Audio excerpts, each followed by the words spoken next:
Challenges and roadblocks face a Progressive Liberal Party aspirant, no commercial oil found by Bahamas Petroleum Company, and a Bahamian military man accused of rape.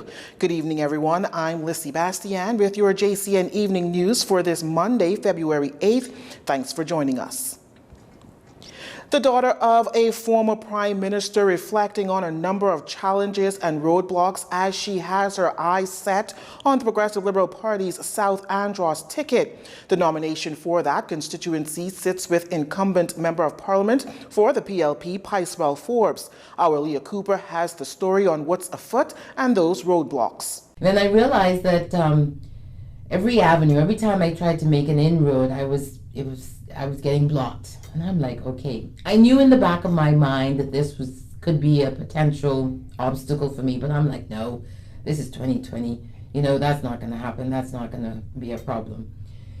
But every chance that I got, it ended up where I had to push the leadership and I had to ask, look, what's going on? Right. What's happening? And it was said to me that they did. That's Progressive Liberal Party South Andros aspirant and former Prime Minister Sir Lyndon Pindling's youngest daughter, Monique Pindling, speaking on her challenges while vying for the South Andros nomination in the next general election. She shares this much as a guest appearing on Love 97's Issues of the Day talk show with host Wendell Jones. I'm going to continue to speak and fight for Andros as much as I can, because I think if I don't, they're going to get lost in the fray once again. Not casting aspersions or on anybody or speaking ill of anybody.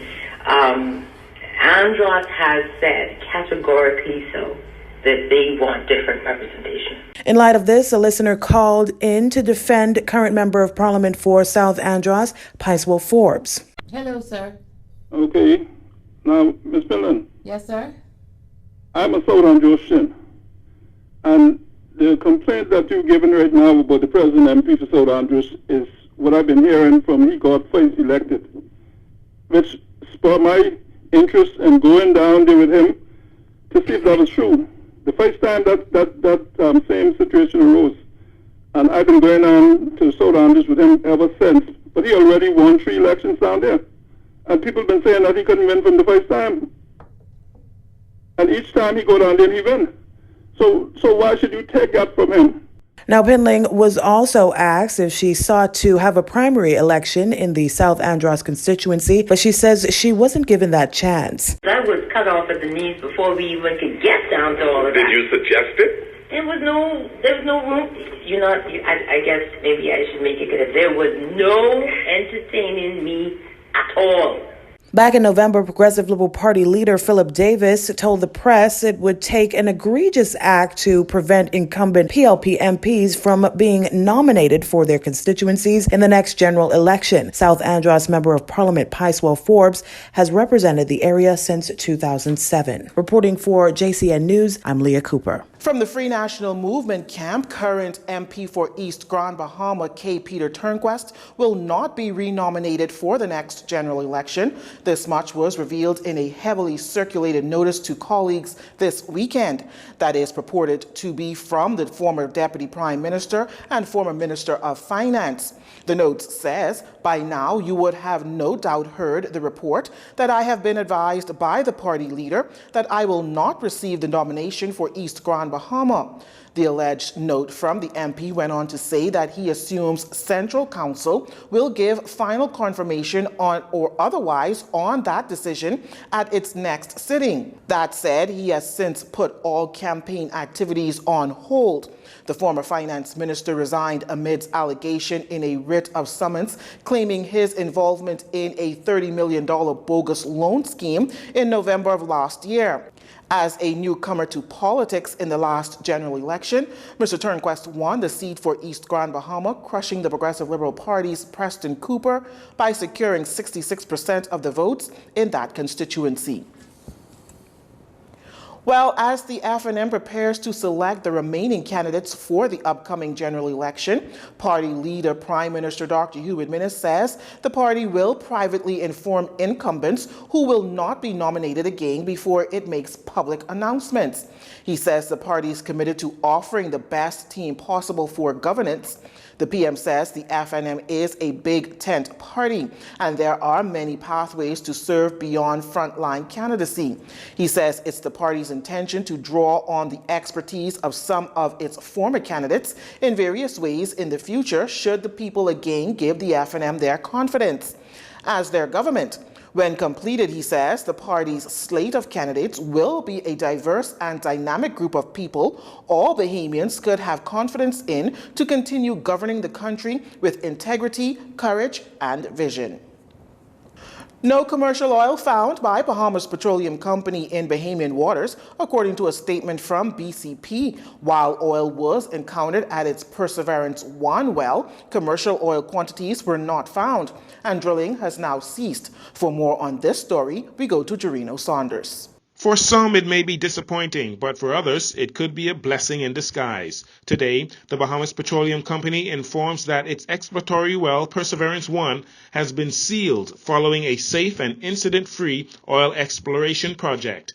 The oil company says results show that commercial quantities of oil, hydrocarbons, are not to be found at this specific drilling location. On receiving the results, BPC CEO Simon Potter says, after many years of diligent effort, the company did what it said it would do by drilling the exploratory well safely and without incident. Mr. Potter explains that evidence shows that there is a working petroleum system, but the potential for a commercial oil discovery lies in other currently untested locations in BPC's extensive licensed acreage in the Bahamas. Mr. Potter notes that Perseverance number 1, which was drilled between December 20th and February 7th, is the first exploration well in the Bahamas for decades, and the data gathered from the well will prove invaluable in providing a modern analysis as to the regional potential of the petroleum system, and will reduce the need for any future or further exploration in the area. BPC says it will undertake a detailed review of the technical data and results from the drilling of Perseverance number 1 well and present them to the government of the Bahamas in accordance with its license obligations. In the meantime, BPC says its near-term business and activity focus will now move away from the Bahamas and to Trinidad and Suriname, where it already has producing oil fields. Jerino Saunders, JCN News. Allegations of rape being levied at a Royal Bahamas Defense Force officer. Now that officer has been relieved of his duties and is in police custody. According to a statement from the RBDF Commodore, Dr. Raymond King, the investigation is now in the hands of police who are currently investigating the alleged rape involving a RBDF officer and Marine in Matthew Town, Inagua. Also, according to the statement, the victim was seen by doctors on the island. The alleged perpetrator, along with being relieved, has been placed on administrative leave. Commodore King stressing that his administration does not condone or support sexual assaults, rape, or any such act that includes sexual harassments. He adds that the RBDF is a disciplined force with zero tolerance for such acts or allegations, and individuals will be dealt with swiftly and transparently with due process. He also notes that those committing such acts will be placed before the courts. Counseling led by Defense Force chaplain is being prepared for the alleged victim and any of the other individuals psychologically affected by the incident.